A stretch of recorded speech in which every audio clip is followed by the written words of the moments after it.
Le Journal de la Ville, le premier magazine de l'information provinciale.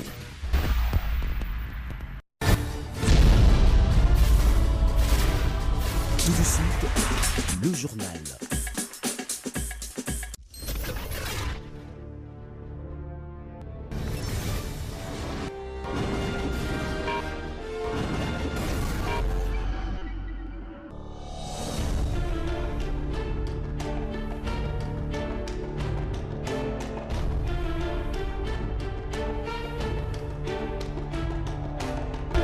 Mesdames et messieurs, bienvenue à cette nouvelle édition du Journal de la Ville dont voici les sommaires. Support publicitaire de la machine à voter diffusée à travers les médias, les journalistes exigent le frais des diffusions au président de la Commission électorale nationale indépendante, Corneille Nangaa. Pour les journalistes, toutes les démarches entreprises pour la paie de ces frais n'ont jamais abouti jusqu'à présent. Un contrôle citoyen sur l'exécution du budget de l'État sera fait par l'Observatoire de la dépense publique dans différentes institutions publiques sur terrain. L'ODEP tient à publier un deuxième rapport au bout du deuxième trimestre 2019. Annonce faite par le président du conseil d'administration de cette plateforme spécialisée dans l'analyse citoyenne des finances publiques. C'est tout pour les sommaires. Mesdames et messieurs, encore une fois, bienvenue dans ce journal.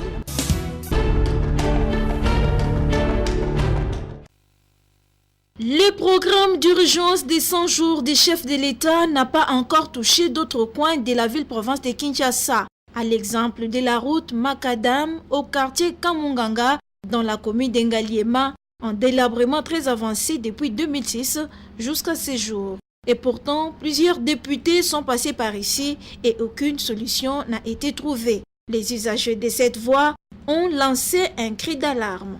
Depuis 2006, depuis Basala Prince Bakenda Tilelo côté Batusha Ngote. Tout le monde sait que chanter pe bandi mais à côté na 100 jours en Wizati. Bana Udina Prince Tigoto nyoso dans ce ndawa foot au foot lati.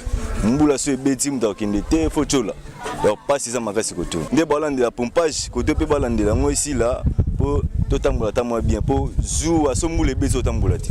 Les personnes de cette contrée ont du mal à atteindre l'hôpital à cause du mauvais état de cette route. Bananzela ndenge beba tu ari zo munene leka awa bakipakate même mai toboki bakipaka ko bongisa te même ko tongela biso ata terrasse po mai so toboki leka po mutu ko leka moyen zali te donc toza wa lokwa toza na zamba pasi pe mawa kamunga tozo nyokwama nzela oyo ekele musika sokolanda nzela oyo eza ba Congo pe kobimisa biloko tolela pa président na biso mwana mboka papa tala bato kamunganga to souffrir. Les habitants du quartier Kamunganga demandent au président de la République et au gouvernement provincial de leur venir en aide.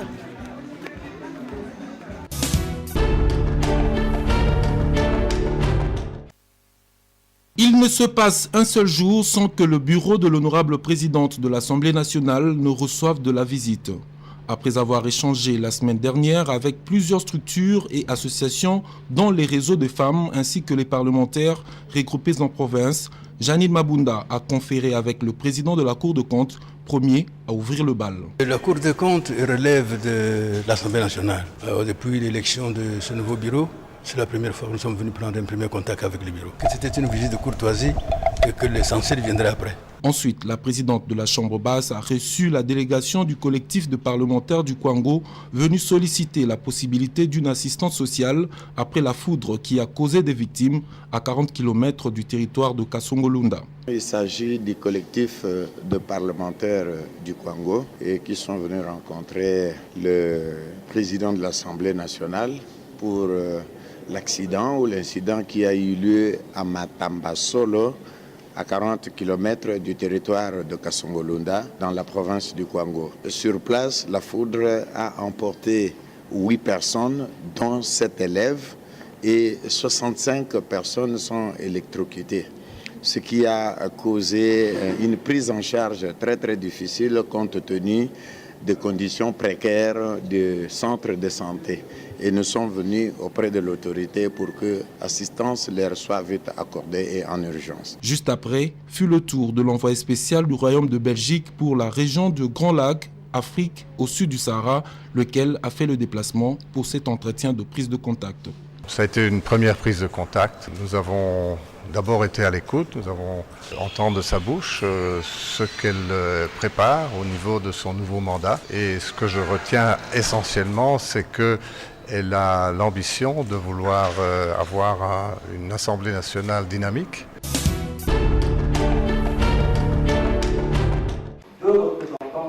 À la Chambre haute du Parlement, le bureau provisoire a procédé le mardi 14 mai 2019 à la validation de mandat de 9 suppléants au cours de la plénière tenue au Palais du Peuple. 9 sénateurs, entre autres Alphonse Ngoïka Sanji et Willy Bakunga, ont renoncé à leur mandat de sénateur en faveur de l'Assemblée nationale. Ces nouveaux sénateurs sont Bilanga Bakongo Rigen, Diedonet Boekombo Awanajo, Richard Bakunga Ndombo, Baoukongo Boingeli, Papi Banzeko Tekuseli, Jean-Louis Ilongo Chidibi, Micheline Kibedi Kazadi, Odette Mbouingoy et Florine Toumba. Au cours de la même séance plénière, une commission spéciale pour l'élaboration du règlement intérieur a été mise en place. Et au sortir, le sénateur Moïse Kanga n'a pas manqué de s'exprimer. Et les sénateurs se sont mis d'accord, donc il n'y a plus de problème. Nous sommes des intellectuels, 48 personnes ou 50 personnes pour décider travailler sur un texte. Ce n'est pas pléthorique, d'autant plus qu'au niveau de la chambre voisine, il y a eu plus de 70 personnes. J'ai gardé ma place ici. Il faut noter que les sénateurs, selon leurs provinces respectives, ont 48 heures pour envoyer les noms de leurs délégués dans la commission.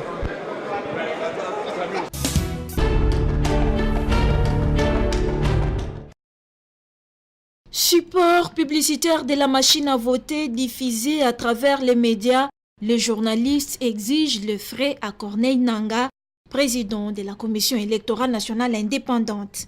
La CENI est l'une des institutions de la République démocratique du Congo à avoir bénéficié d'un accompagnement exemplaire des médias sans faille durant le processus électoral.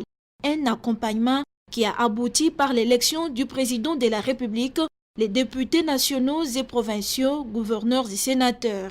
Ce processus a été marqué par l'introduction d'un outil important et sujet à polémique et controverse, la machine à voter. En apportant la machine à voter, la Commission électorale nationale indépendante a apporté une innovation en Afrique dans les modes de vote et il fallait une bonne communication autour de cet outil qui a fait couler encre et salive. En effet, la CENI avait souscrit de l'espace publicitaire à travers plusieurs médias pour la promotion de l'utilisation de la machine à voter, cela avec la promesse de s'acquitter dans un bref délai. Malheureusement, depuis octobre 2018, aucun sou n'a été versé à ces médias qui, malgré les différentes tentatives auprès des autorités de la CENI pour exiger ces paiements, sont restés sans succès. Et le président Corneille Nangaa, qui a reçu à 2 reprises la délégation des médias concernés, n'a toujours pas donné de solution jusqu'à ce jour. Les journalistes et médias, quant à eux, ne réclament que le paiement de ces frais de publicité qui, du reste, est légitime.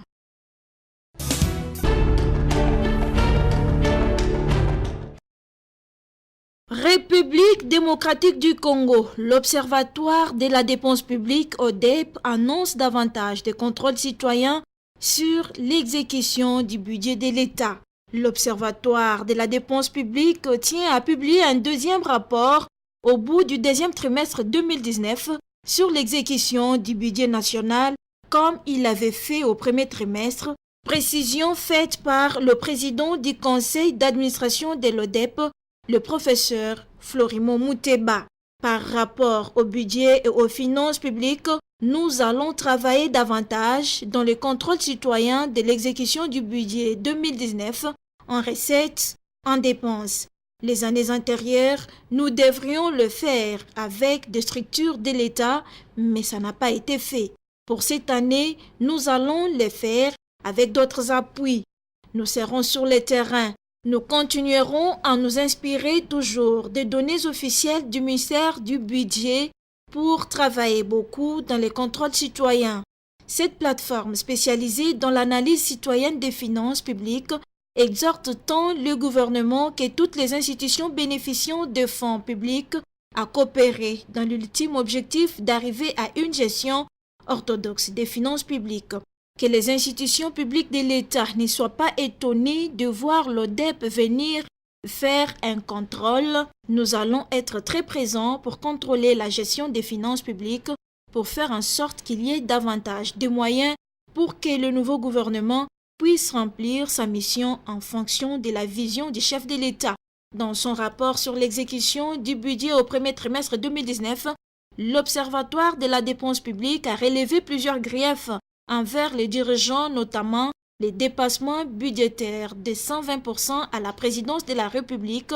Dans l'ensemble, les institutions ont coûté environ 213,6 millions de dollars américains au Trésor public.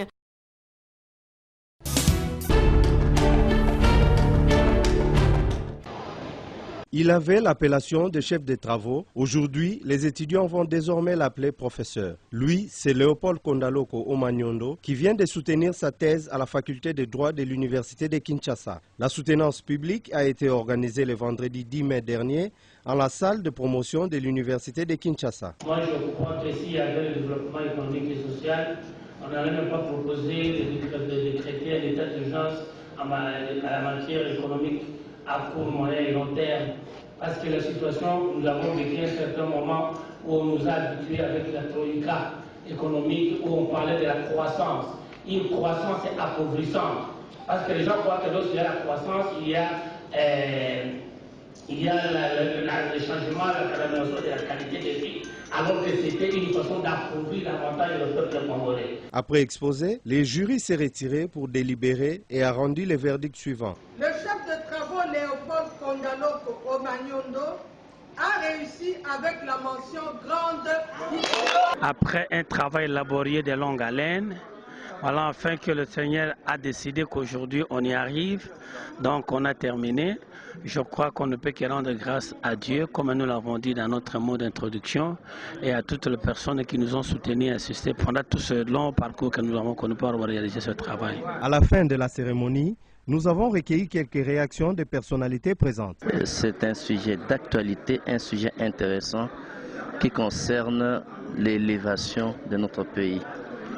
Quant au récipiendaire, c'est pratiquement un génie et il a abordé sur toutes ses facettes. Je tiens d'ailleurs à personnellement le féliciter et j'ai grandement besoin de son travail parce que ça va beaucoup aider le pays pour le développement du pays. Les réjouissances se sont poursuivies dans la soirée en la salle des fêtes Elimo Santo.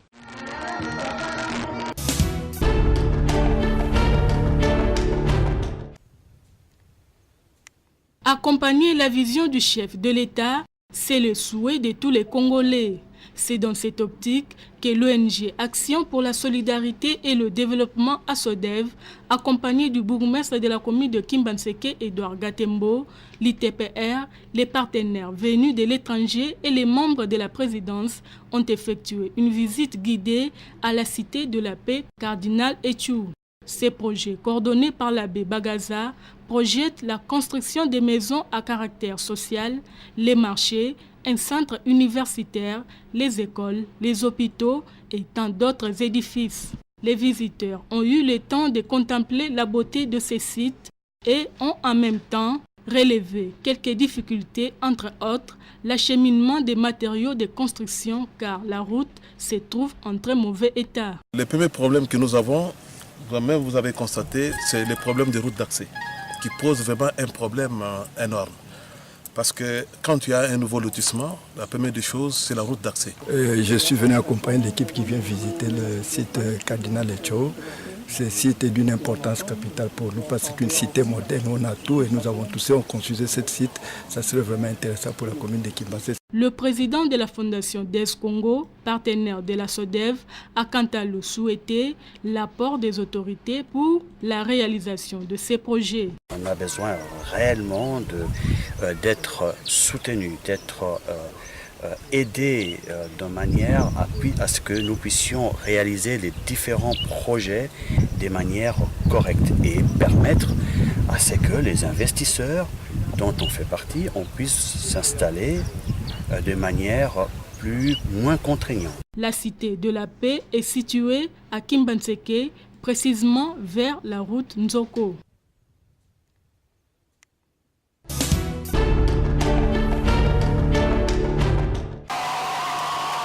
Cris de joie, danse et chants, c'est l'ambiance qui a régné au sein du village Bingi Bingi, situé dans la commune de Lansele, le mardi 14 mai. Mais pourquoi cette effervescence?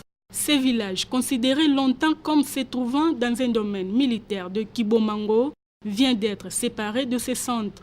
Les limites de séparation ont été placées par les agents du génie militaire en présence du ministre intérimaire de la Défense Michel Bongongo, du numéro 1 de la FARDC Céleste Mbala, du chef coutumier de ces villages Salomon Mouele et de plusieurs habitants venus regarder un rêve aujourd'hui réalité. Salomon Mouele, chef du village Bingi Bingi, se réjouit de ces gestes des autorités et promet de bien protéger ses limites et invite la population à regagner Bingi Bingi. Nous remercions d'abord le chef de l'État, Papa Nabiso Félix, Ndenge Aye, Pona Kochape, Nakati ya village, Oyangai ya village Bingi Bingi, Tozalaki na cadre ya domaine militaire, Bingi Bingi Nyoko Magina Kibomango, Leloyo, Ozongi na compte ya coutume, et Zongi Leloyo village Bingi Bingi. Les habitants et les propriétaires des terres, quant à eux, sont ravis pour cette liberté acquise. Toujours liberté. Le ministre Bongongo, merci Mingi. Ndenga quitté sur le terrain, na ministre de la Défense nationale, na bureau na Yemubimba.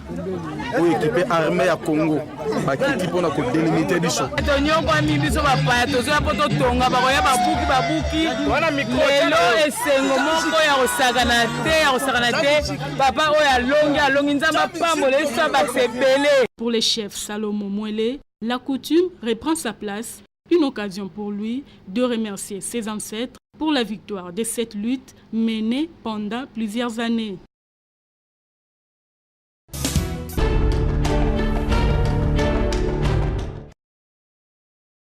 Selon la littérature scientifique tenue par l'OMS, la RDC figure parmi les pays qui ont stagné vu le nombre de cas et le taux de mortalité causés par le paludisme.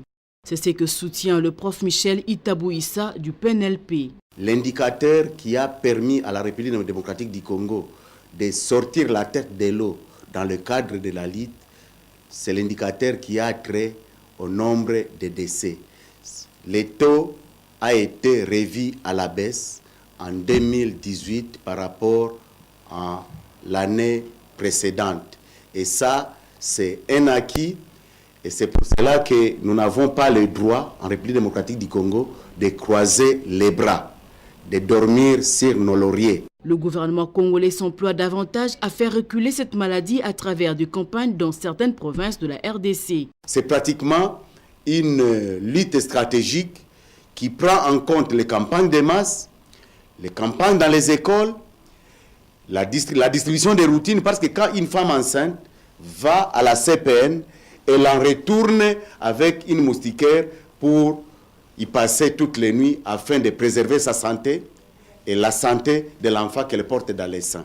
Comme conséquence, le paludisme est aujourd'hui signe de pauvreté vu les dépenses qu'il implique. Le paludisme est responsable de la fébrilité sanitaire et cela appelle des dépenses.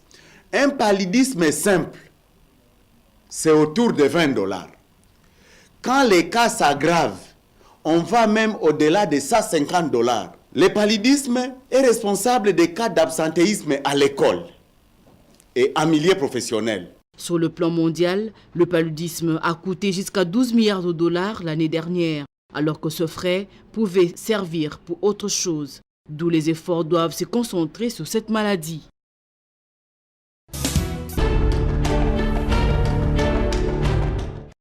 Les fruits sont importants pour notre santé. Ils devraient occuper une place primordiale dans notre source de vitamines, minéraux, fibres, antioxydants et énergie dont le rôle de protection générale de l'organisme est chaque jour confirmé.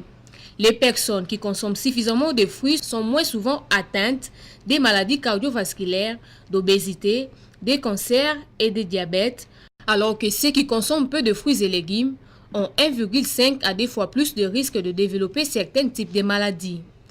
Concernant l'intérêt nutritionnel et composition, les fruits représentent l'une des catégories d'aliments les plus riches en eau, expliquant leur rôle désaltérant et hydratant. Leur taux de moyen se situe autour de 85% pour la pomme et la poire, 90% pour les melons et 89% pour les fraises, citrons et pamplemousses. En ce qui concerne les richesses en vitamines, sachez que la vitamine C possède des vertus antioxydantes qui protègent les cellules du corps des dommages causés par les radicaux libres et participent au maintien de l'intégrité de la peau. La vitamine A, quant à elle, contribue beaucoup plus au développement de la vision et à la croissance des os et des tissus.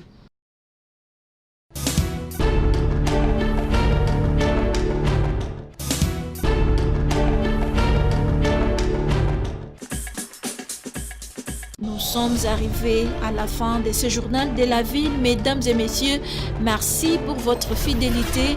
Le prochain rendez-vous est fixé pour ce jeudi.